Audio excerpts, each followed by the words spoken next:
Баян-Онгор Чанбан компани 2017 онд аймагт нэгдсэн шугамд холбогдсон 5 усан сан буюу та бидний нэрлэж заншсанаар хуудгийг ухаалаг систем шилжүүлжээ. Ингэснээр иргэд хоногийн 24 цагийн хийдийд ч хэн нэгнээс хараад бусаар унтны усны хэрэгцээг хангах боломж бүрджээ. Өмнө нь аймгийн засаг дарга захирамжийн дагуу харилцан адилгүй байсан унтны усны үнийг бүх усан сангууд 2 төгрөгөөр худалдаалах болсон юм. Тэгвэл энэ удаад нэгдсэн хямд тарифаар хүссэн үедээ усаар хангагдах боломж ийхүү бүрдлээ. Уг ухаалаг ус түгээх байраар үйлчлүүлэхийн тулд иргэд Чандан Баян-Онгор компани байранд очиж үн төлбөргүйгээр соронзон картыг авах ёстой. Карта 500 төгрөгөөс дээш өөрийн хүссэн хэмжээгээр зэнэглээд усаа авах юм. Ухаалаг усан сангууд нь 3 дугаар багт байрлах ус түгээх байр 5, 6 дугаар багт байрлах ус түгээх байр 3, 2 дугаар багт байрлах ус түгээх байр 6, 7 дугаар багт байрлах ус түгээх байр 8, 9 дугаар багт байрлах ус түгээх байр 10 нь ухаалаг систем шилжжээ. Ерөнхийд нь бол энэ 5 удаагаа сонгохын тулд бидний болохоор хамгийн түрүүнд энэ дотор болохоор нэг хөлдөх аюулаас сэргийлэх. Тэгээд бас шугам хаагуур явж байгаа гэдэг утгаараа бидний эхний чинь дандаа шугамны ус түгээгөөрөдийг ухаалаг болгосон байгаа. Дотор нь бол энэ дотор хөлдөх аюулаас ихэд дотор нь бол 24 цаг үеч тэн залгаатай байж байгаа. Харин энэ дээр нэг усны үн гэх юм бол усны үн болоод бидний 1 литр усыг 2 төгрөгөөр зарж байгаа. Тэг зарж байгаа. Өмнө нь ямар байлаа те? Өмнө нь бол ус төгөөгөөр зарим 3 төгрөгөөр зараад зарим нь 4 төгрөгөөр зараад тэгж байсан. Тэрийг бол бидний 2 төгрөг болгосон байгаа. Засаг даргын захирамжийн дагуу тэгээ 2 төгрөгөөр зарж байгаа. Энэ антины хөдөлгөөн энэ антин хөлийн огцлохоор бас энэ юмкид нь 5 удаг бүгдэндээ нэм антин байсан байгаа. Гогтлогоо ороод дээр бас юмкид нь бас нэг юмкийн антин байгаа. Эндээс одоо тухайн одоо энэ карт болгох юм болохоор усны карт болгон дээр номертой байгаа. Энэ номероор одоо тэр картны тим нэртэй хүн тэдэн литр ус авлаа гэдэг. Өдөрт одоо тэдэн литр ус авлаа гэдэг цаана манад бүх мэдээлэлүүд нь очиж байгаа. Сараа бас тийм график гэдэг дэлгэнгөө бүх мэдээлэлүүд нь манад авчихсан тийм. Та өөрийн соронзон картыг усан санд байрлуулсан төхөөрөмжийн картыг хэсэгт байршуулна. Карта байршуулсны дараа цоргыг усны савны амсарт байрлуулж нээх гэсэн тэмдэглэгээ бүхий ногоон төвчийг дарна. Савнд ус дүүрэхэд хаах гэсэн тэмдэглэгээтэй улаан төвчийг дарж цоргыг савнаас сугалгүй 20-30 секунд хүлээж зоргон дахь усыг дуустал барина. Учир нь соронзон хаалтын систем автоматар усыг хааж дуусгад 20-30 секунд зарцуулдаг байна. Усаа авч дуусаа цогийг зориултын докторх тогсрон ус дамжуулах цоргыг хөлдгөөс хамгаалж дээрээс доош уруудсан байдлаар байршуулдаг. Ингэснээрээ цоргонд ус хөлдөх эрсдлээс хамгаалах юм байна. За картан бол одоо эндээ тавьчихна. Ингээ байлуу чинь нээгтэрэн дарлаа усгоочлоо. Ингээ усгоочлоо. Хаахтан болохоор хаах дээрэн дарна. Самнаа самны орон шилжүүлэхдээ бол заавал хаах дээрэн дарж шилжүүлээд нээгтэрэн дарна. Тэхийн бол энэгүй ингэж усноос гойж хүмүүс бай. Тийм үү. Энэ соронзон систем өөрөө бас нөгөө усаа хаах процесс нь бас нэг тодорхой хугацаа зарцуулаад байгаа тийм үү? Тийм энэ дотор нь хаалт нь болохоор бүгд дандаа соронзаал цахилгаанаа. Хаахтан бол айж ухнаа хаадаг учраас иргэд усаа аваад дуусны дараа шаланкын доторх үлдсэн усаа бүгдийн шаланка нэг 20-с 30 секунд бариад савн дээрээ тэгж усаа шавхаж өгвөл манай мөс үүсгүй гадуур ингэж өсөлөг үүсгүй тийм байгаа. Чандан Баян-Онгор компани 24 цагаар камераар хянаж байна. Уг камер нь Чандан Баян-Онгор компани төвтэй шууд холбогдож, бус компани хамт олон үндэсний усны аюулгүй байдал, усан сангийн бүрэн бүтэн байдлыг хяндаг. Харин ухаалаг усан сангаас ус авах зааврыг дагаагүй, зүй зохистой усыг аваагүйгээс болж өвлийн улиралд худгийн ойр орчимд мөсөн бүрхүүл тогтож байна. Уг мөсөн гадаргууг Чандан Баян-Онгор компани 2 хоногт нэг удаа хусч цэвэрлэн ажиллаж байна. Картын дугаараар тухайн хэрэглэгчийн усны хэрэглээг хянах боломж бүрдэж байна. Ухаалаг усан санд байршуулсан 5 антинаар уг мэдээллийг Баян-Онгор Чандан компани нэгдэж, усны хэрэглээний нэгдсэн мэдээлэл болон харьцуулсан судалгааг тогтмол гаргаж үйлчилгээндээ анхаарч байна. Усан сангийн хэвийн ажиллагаа хангахын тулд тогтмол цахилгаан халаагуураар халааж хэрэглэгчдэд 24 цагийн турш үндэсний усаар үйлчилж байна. Ус авахд одоо амар байна. Юугаараа давуу талтай байна? Хизээ худаг онгоохгүй бол гэх юм алга өглөө ороод хизээ сонсон цагтаа усаа авчин дамаас нь ажилтны усуд бол цагийн ажилтны усуд бол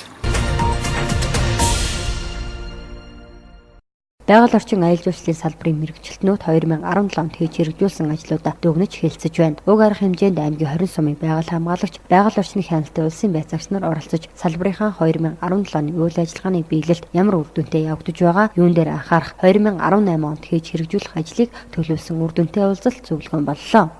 За ер нь 17 онд бол бид бас нэлээ ажлуудыг санаачилж хийж гин гэж одоо ерөнхийдөө бас бид нар ажлын тайлан дээр тусгацсан байгаа. За хамгийн том ажил нь гэвэл бидэнд ямар ч болсон эхийн голд одоо олон жил болсон нэг усны артезийн худаг дээр бид нар бас хөв байгуулах ажлыг хийсэн. Энэ бол нэлээд томоохон ажил болсон. 6-700 м газар 1 метрээр бараг 2 метрээр газар одоо тийм гүн одоо хуж тэр одоо шалруу тэр усыг урсгаж тэр амтан бол найсаашаа явж байгаа одоо оторнуудаар явж байгаа хүмүүсийн үндэсний асуудлыг маш хийцэн. Дээр нь тэнд төчмийн одоо байгаль орчны асуудал бол асуудлыг бас усжуулах тийм ээ. Энэ ажлыг бол бас хийсэн. Тэгээд энэ ажлын үр дүн маань бас нэлээ айгуу сайн байгаа гэдэг орон нутгийн удирдлагууд тухайн одоо тэр орчмын малчид энэ хүмүүс бас ярьж байгаа. За дээр нь энэ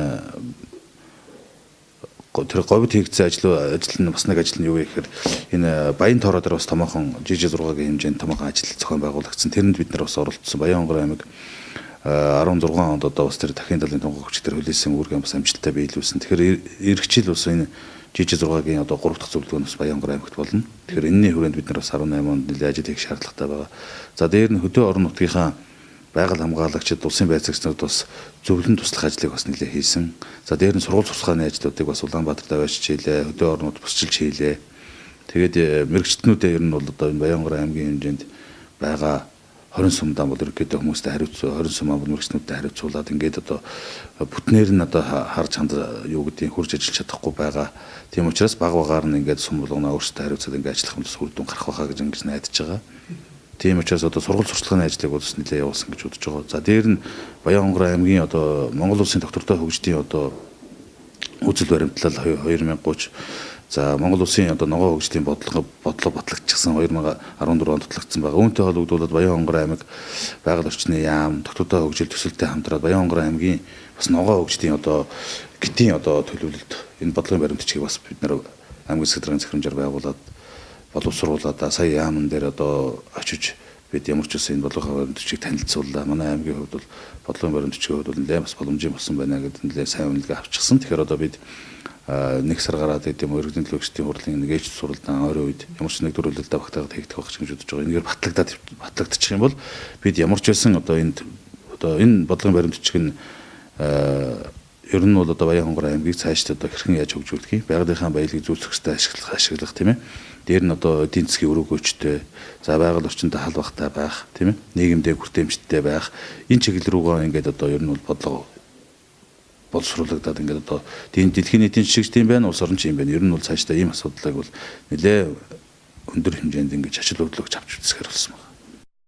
Энэ үеэр байгаль орчин аялал жуулчлалын газар, мэргэжлийн хяналтын газар, Баянгор аймгийн засаг даргын тамгын газрын дэргэдэх гадаад харилцаа, аялал жуулчлалын алба, сав газрын захиргаа, тусгай хамгаалалттай газрын захиргааны мэдээлэл тусбарыг хүргэлээ. Мөн уул уурхай үнэлгээ, газрын хэвлэл, тусгай хамгаалалттай газрын талаар 2017 онд хийсэн ажил тулгамдж буй бэрхшээл, богомолын мяалзан, сургууль сурталчилгааны талаар байгаль орчин аялал жуулчлалын газрын мэргэжилтнүүд тухай бүрийн хариуцсан мэргэжлийн чиглэлээрээ мэдээлэл хийлээ. Мөн сумдын байгаль хамгаалагч, байгаль орчны хяналтын улсын байцаагч нар өөрсдийн сумынхаа онцлог, нөхцөл байдал, байгаль орчны салбарт хийсэн ажлын тайлангаа тавьж цаашд хийж хэрэгжүүлэх ажил тулгамдж буй асуудлаа ил тод нээлттэйгээр хэлцлээ.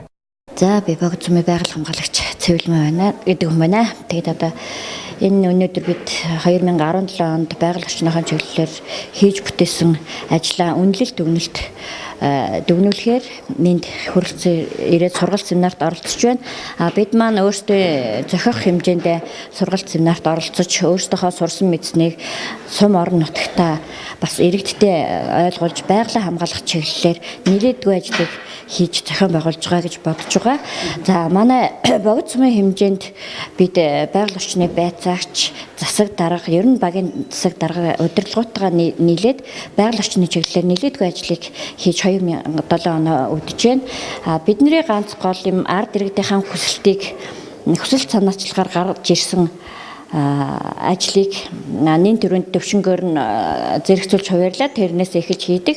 Бид эхлээд голын голдрол алдагдаж орон нуур маань ширэгдэг аюул дөрцнийг голынхон голдрлыг яг урсах голдролд нь оруулж засаж сэлбэх ажилд манай засаг дарга маань нэлээдгүй хөрөнгө мөнгийг бас шийдвэрлэж бидний ажилд нэлээд тусалсан. Ард иргэн маань бас өөрсдийнхөө хувь хэмжээгээр бас хандив өргөж өөрсдийнхөө биеэр маш оролцсон. Аялал жуулчлалын газраас хөдөө сумдын байгаль хамгаалагч нар, байгаль орчны хяналтын улсын байцаагч нарын ажлыг үржил дүгнэж одоо тэдэнд урам зориг өгч ажилладаг. Бидний хувьд бол 17 онд одоо манай сумын хэмжээнд гол хийсэн ажил бол тусгай хамгаалалттай газар нутагтаа үндсэндээ 350 нэр төрлийн ургамлын судалгаа хийгээд энэ ажлууд ер нь сумын хэмжээнд бол энэ жилийн хэсэг гол онцлог ажил байгаа. За хоёрдугаар асуудал бол бид нар бас орон нутгата сумынхаа одоо хүмүүсийн амаа яриагаар л одоо 90 гэж улаан номдорс ховор амтан бол байдаг гэдгийг яриад байсан. Тэгээд хамдан судалгааны үр дүнд бид нар сумд одоо 7 байгааг бол газар дээр нотлоод зургийг аваад ингээд сонин одоо мэдээлэл хэрэгслээр бол тавигдсан байгаа. За манай сумын хувьд бол яг тусгай хамгаалалттай газар нутагт сумын нийт нутгийн төсвийн 3% нь байдаг. Тэгээд тусгай хамгаалалттай газар нутгийн 2 байцаагч, байгаль хамгаалагч. За орон нутгийн аймгийн байгаль орчин ажил шүүжлийн газрын 2 байгаль нийтдээ 4 байгаль хамгаалагч. За газрын даамалтайгаа ингээд байцаагч гэдэг байгаль хамгаалах хэсэг гэдэг ийм одоо арга хэмжээгээр ажилладаг. За 2018 онд аймгийн одоо 2018 он үндсэн чиглэлд орсон цагаан дурууд голыг даасан 5 гадалбай зурвас байгуулах гол ажил байна. За мөн хоёрдугаар асуудал маань өнгөрсөн жилийн нөхөн сэргээлт хариуцлагагүй уур хаануудыг шүүх цагтайг байгууллагаар хянуулж одоо экологийн эдийн засгийн үнэлгээг тооцож тэн дээр арга хэмжээ авах асуудал ийм гол үндсэн ажилтаар л одоо ажиллаж эхлүүлж ажилладаг. Тус газраас цагдаагийн албаны тухай хуулийн 15 дугаар зүйлийн 15.1-ийн 6 дахь хэсэг зааснаар 2017 оны жилийн эцсийн тайлангийн хурлыг 2017 оны 12 дугаар сарын 20-ны өдөр Хүүхдийн Тэмүүжийн театрт зохион байгуулж цагдаагийн байгууллагын үйл ажиллагаа болон гэмт хэрэгээс урьдчилан сэргийлэх чиглэлээр хийж хэрэгжүүлсэн ажлаа иргэдэд тайлгналаа. Тайлангийн хуралд аймгийн иргэдийн төлөөлөгчдийн хурлын дэргэдэх иргэний зөвлөл Баянгор сумын иргэд сумдын хэсгийн цагдаа нарыг оролцуулж иргэдэд урлагийн тоглолт үзүүллээ. За Баянгор аймагт цагдаагийн газраас өнөөдөр 2017 онд хийж хэрэгжүүлсэн ажлаа дүгнээд жилийн эцсийн тайлангийн хурлыг зохион байгууллаа. За цагдаагийн албаны тухай хуулийн 15 дугаар зүйл заасны дагуу иргэдэд цагдаагийн байгууллага тайлангаа тавьдаг уламжлалтай байгаа. За манай цагдаагийн газар бол 2017 онд нийтдээ 4 удаа иргэд олон нийтэд цагдаагийнхаа газрыг хийж хэрэгжүүлсэн ажил гэмтрээс урьдчилан сэргийлэх чиглэлээр зохион байгуулж байгаа ажлынхаа үр дүн иргэдэд тайлгнаад ингээ хэвшсэн байгаа. За мөн энэ оны тайлангийн сэтгүүлийг товч байдлаар бэлтгэж бас иргэдэд хүргэсэн байгаа. За 2017 онд цагдаагийн газраас хийж хэрэгжүүлсэн онцлог ажлуудаас товч дурдах юм бол за энэ жил бол бас онцлогтой байгаа. Цагдаагийн албаны тухай хуулийн хвчүүрийг хүлээн авсан. За мөн цагдаагийн газрын маань 75 жилийн арга хэмжээ зохион байгуулагдсан байгаа. За 75 жилийн арга хэмжээнийхээ хүрээнд 75 бүтээлч ажлыг төлөвлөөд 75 бүтээлч ажил хийж хэрэгжүүлсэн байгаа. За мөн цагдаагийн ерөнхий газрын сүлд чуулгатай хамтран иргэн тантай хамт нээлттэй өдрөлгийг зохион байгуулж цагдаагийн байгууллагатай гэмтрэг зөрчлөөс урьдчилан сэргийлэх чиглэлээр хамтран ажилладаг төрийн болон төрийн бус байгууллага иргэдийн гэрт нь очиж хүндэтгэл үзүүлэх арга хэмжээг тус зохион байгуулсан. Тус газар 2017 оны жилийн эцсийн тайлангийн үеэрээ цагдаагийн байгууллагын гэмт хэрэгээс урьдчилан сэргийлэх ажлын хүрээнд аймгийн иргэдийн төлөөлөгчдийн хурлын 118 83 дугаар тогтоолын хэрэгжилтийг хангах чиглэлээр зохион байгуулсан аж ахуй нэгж байгууллагыг камержуулах ажилд хуулиар хүлээсэн үүргээ биелүүлэн гэмт хэрэг зөрчлөөс урьдчилан сэргийлэх ажилд этэг зүтгэл гарган ажилласан нэг аж ахуй нэгж 5 иргэнийг цагдаагийн газрын талархал мөнгө шагнал үн бүхий зүйлээр шагнаж урамшууллаа. Энэ дурс 3 дахь багийн иргэдийн төлөөсөн нөгөө нийгмийн ажилд идэвхтэн хийдэм байгаа. Тэгээ одоо би сүүлийн 2-3 жил дараалан хийж байна. Багийн идэвхтэнгүүд чинь одоо ингээд нийгмийн цагдаагийнхаа ажилчтай ингээд хамтраад ажиллах зэрэг бол ерөөсөө энэ гэмт хэрэг бол багасаад байгаа нь илт харагдаад байгаа юм. Иргэдэд тийм. Энэ хүрээнд бас өнөөдөр та нэг цагдаагийн газраас таныг урамшуулж байгаа шиг байна. Тийм харин одоо би энэ нийгмийн итгэх зүтгэл нэлийн сайн л дөө биш одоо ер нь энэ багтаа нэлийн нийгмийн юунд маш сайн оролцсон явд юм байгаа. Тэгэхээр өнөөдөр ингэж ажлын төвнүүдэд энэ цагдаагийн байгууллагаас талархал авч байгаа маш баяртай байна. Энэ цагдаагийнхаа бүх ажилчдад одоо тэгээд ажилд нь улам сайн ажиллахад ажил амьдралд нь сайн сайхан бүхнийг хүсье. Мөн тус газраас санаачлан зохион байгуулсан архигүй ирээдүйн төлөө хамтдаа уриалгад байгууллага хамт олноороо нэгдэж архитын согтуурхтай тэмцэх урьдчилан сэргийлэх чиглэлээр иргэд хамт олныг уриалан үр дүнтэй ажил арга хэмжээ зохион байгуулж хамтран ажилласан баяр сайхан эрхлэгчтэй одоо 4-р цэцэрлэгийн хамт олныг цагдаагийн газрын талархал үн бүхий зүйлээр шагнаж урамшууллаа. Манай байгууллагын хамт олон байна. Архигүй ирээдүйн төлөө хамтдаа энд нэгдээд энэ аяны хүрээнд хамгийн эхлээд иргэд олон нийт рүү чиглэсэн үйл ажиллагааг зохион байгуулъя гэсэн ажлын төлөвлөгөөнд тусгаад энэ үйл ажиллагааны дагуу олон нийтийн газрууд болох баруун бус 9 эрдэнэ сахуудаар явж архины хор уршигын талаарх боршуур гарын авлага тарааж 150 ширхгийг хэвлүүлэн тараасан байгаа. Баянгор аймгийн нийт газар нутгийн 70% нь гантай, 25% нь гандуу бэлчээрийн дац 2-3 дахин хэтэрсэн улмаас үйлжилт хаваржилт хүндэрч болзошгүй байна. Үйлчлэлтийн бэлтгэл ажлыг хангаж аймгийн аюулгүй нөөцөд өвс хадгалж байгаагаас гадна өвсний нөөцийн 4 цаг аймгийн хэмжээнд ажиллаж байна. Мөн малчид бэлчээрийн дац хэтэрсэн ихэнх нутгаар гандуу байгаатай холбогдуулан өвс тэжээлийн бэлтгэлээ хангасаар байна. Одоогор бол Баянгор аймгийн нийт нутгаар бол зас багтай. Говь тал хэрийн бүс нутгаараа бол засгүй байна. За үйлчлэлтийн бэлтгэлийг бол 83.7%-аар хангасан байгаа. За би хэд хоногийн өмнө одоо говийн сумдаар ажиллаад ирлээ. За говийн сумдаар бол засгүй учраас мал усаар хангах мөн бэлчээрийн даац доройтох ийм зүйлүүд ажиглагдж байна. Засараагүй одоо тийм осгүй бэлчээрүүдийг ашиглах боломжгүй учраас говийн одоо малчд бол усан хангамжийн хөрөлцөж яхан муутай их олон мал худагдаар ойчрлох хонж өнжих ийм асуудал нэдэд гарч байна. Ерөнхийдөө манай аймгийн бэлчээр бол энэ жил нэлийн тийм доройтолтой байгаа. Нэгдүгээрт нь бол өлийн цагаан хот нь асар их дарахсан. Дараагийн дугаарт нь бол зун зуншлагын байдал муу болсноос одоо урд жилүүдийн бэлчээрт байх ургацсан хэмжээ бол маш их бага байгаа. Тийм учраас бол одоо бол мал дарган байгаа учраас бол гайгүй байна. 3 сар хүртэл бол нийт бэлчээр бол ашиглах ингээд боломжтой байгаа.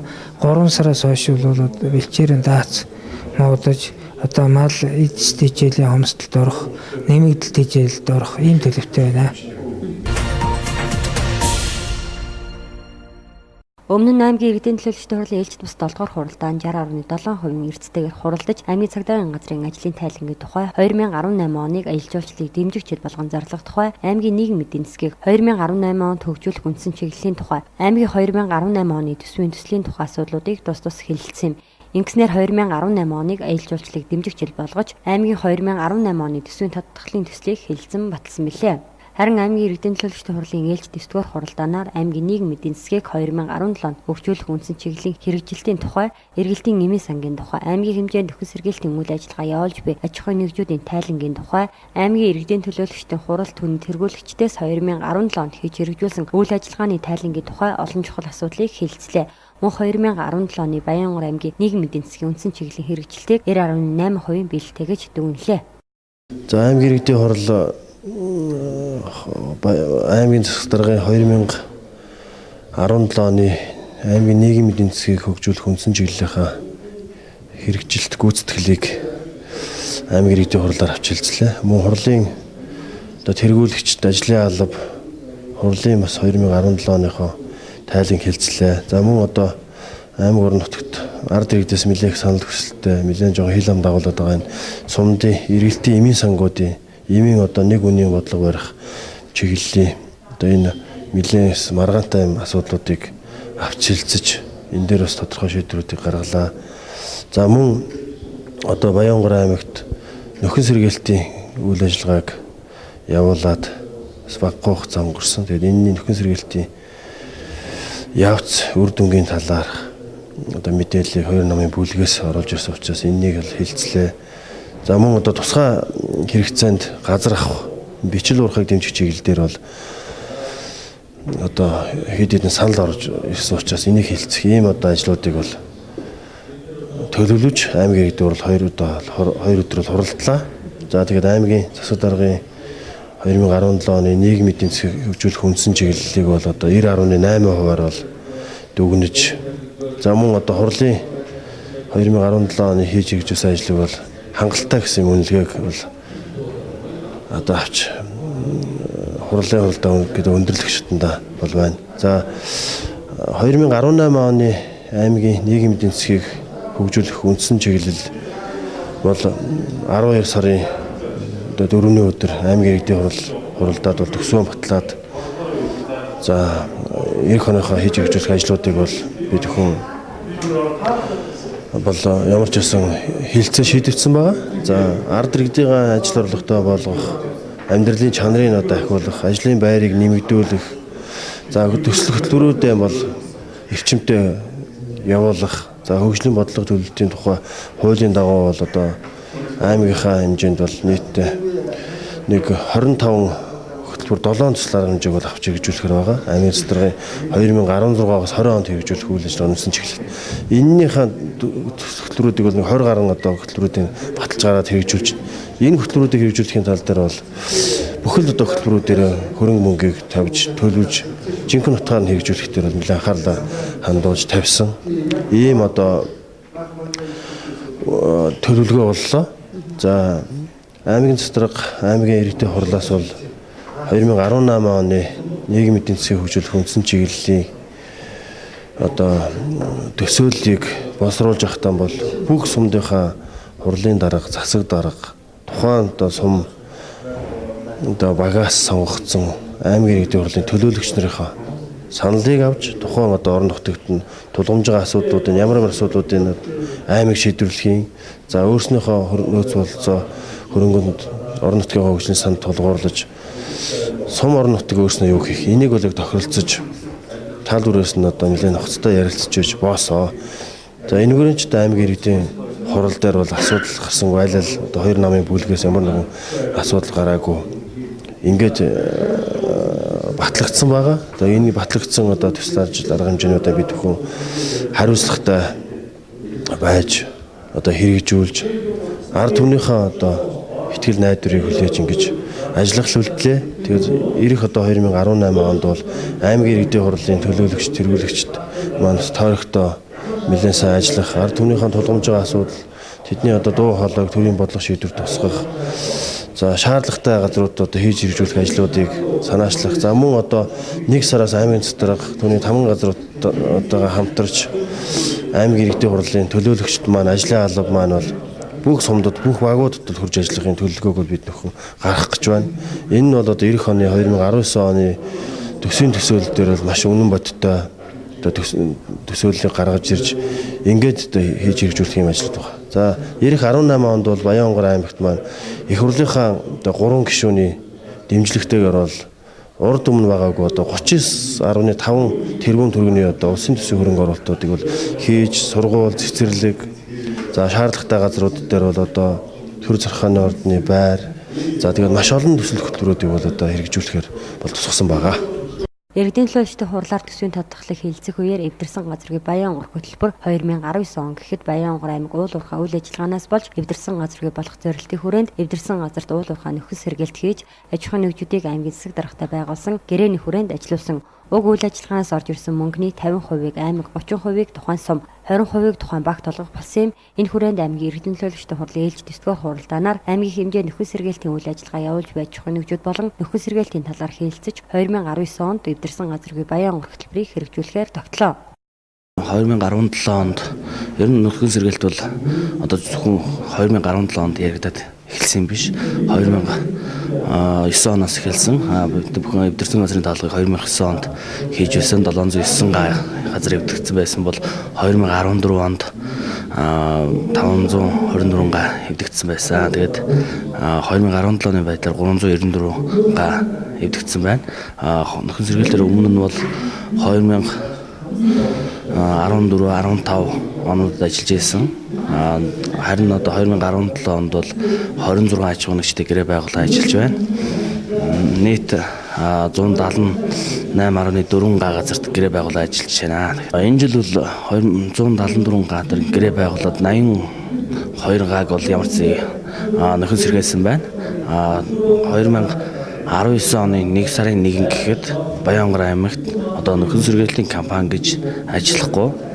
Тэрнээс наан бол бид бүхэн бас 2016-аас 2020 оны засаг даргын мөрийн хөтөлбөр дээр эвдэрсэн газрыг Баянгор гэж зорилтыг тавьсан байгаа.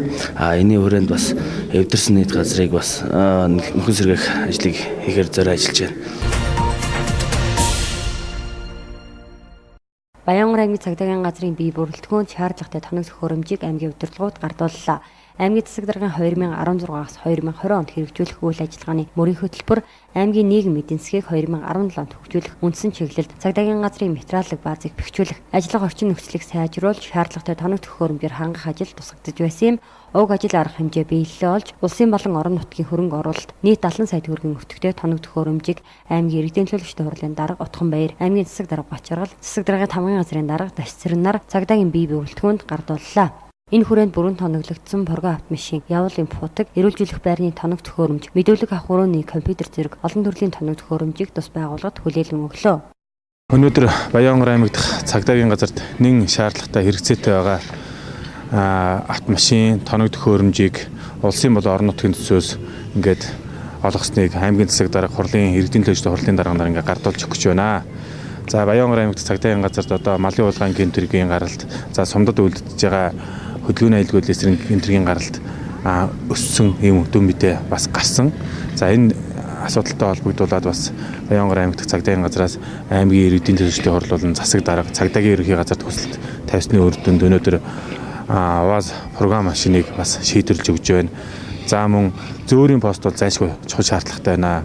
Улсын чанартай автозамууд дээр байнгын хөдөлгөөн төр үүрэг гүйцэтгэж хяналт шалгалтыг хийхгүй бол нэг төвлөрсөн зэг дээр хяналт шалгалт хийхлээр Ословарын гаралт бас төвлөрсөн хяналтын цэггүй газрууд дээр үлдэж байгаа асуудал байгаа учраас зөөрийн хөдөлгөөнд пост шаардлагатай байна гэдэг асуудлыг аймгийн засаг даргад хүсэл тавьсны үр дүнд болсон юм зөөрийн постыг бас шийдвэрлүүлж байна.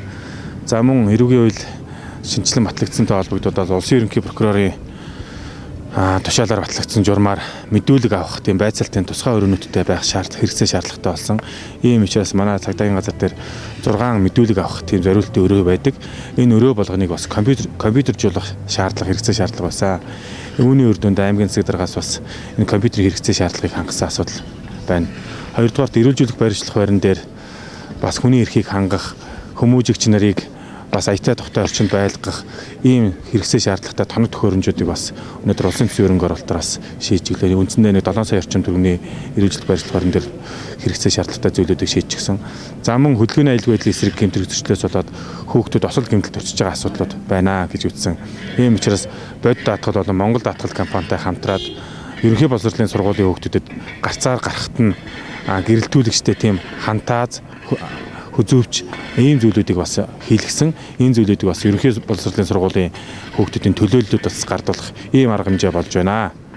Хүн ардын аюулгүй амар тайван байдлыг хангахын төлөө цаг наргүй ажилладаг цагдаагийн алба хаагчдын хөдөлмөр маш хүнд. Тиймээс тэдний ажиллах нөхцөлийг сайжруулж, шаардлагатай тоног төхөөрөмжөөр хангах ажлыг аймаг орон нутгийн зүгээс шатаараатай тогтмол хийж хэрэгжүүлж байгаа нь чухал юм. Мөн даатгалын компаниуд нь нийгмийн хариуцлагын хүрээнд бага насны хүүхдийг замын хөдөлгөөний ослог гэмтлээс урьдчилан сэргийлэх үүднээс ханцовч хүзүүч хийснийг энэ үеэр хүүхэд багчуудад гардууллаа. Өвлийн цагт хүүхдүүд өглөө 8 цагт хичээл ордог, ороо 17 цагт тагдаг. Энэ ялангуяа үзэгдэх орчин хязгаарлагдсан бүрэнхийн үед хөдөлгөөнд оролцдог.